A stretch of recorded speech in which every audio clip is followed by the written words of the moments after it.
And I remember we had this kid who was shot in the neck and the bullet had exited through the child's chin. This child was only 2 years old, and the father had carried this child in a blanket from his home. And remember, there's no fuel in Gaza, and father couldn't afford to pay someone for a donkey cart to get it to the hospital, so he ran with the child in a blanket with a gunshot wound through the neck that had gone out through his chest. 2-year-old child. And I remember when that child arrived into the emergency department, he was still alive. And the father placed the child in my hands.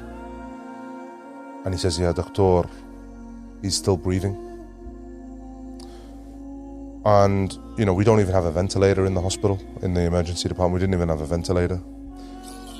And this child, you could see the fear in his eyes. The panic of his father was, you know, but this child had lost so much blood that he was just in this kind of paralytic state. And because obviously the exit wound had been the chin, he was coughing up blood, and this child was choking on his own blood. And the child held onto my stethoscope as he was dying while he was choking on his own blood, and we didn't even have a suction device.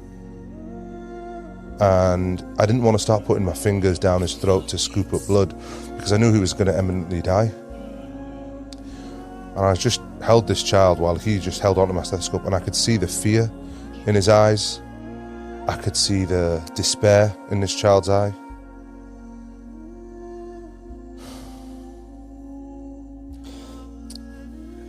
You know, when you're holding a child choking on his own blood. And, you know, when I said to the father, you know, when the child died in my arms, I said to the father, "He's dead," the father looked at me and says, "But I brought him to you alive."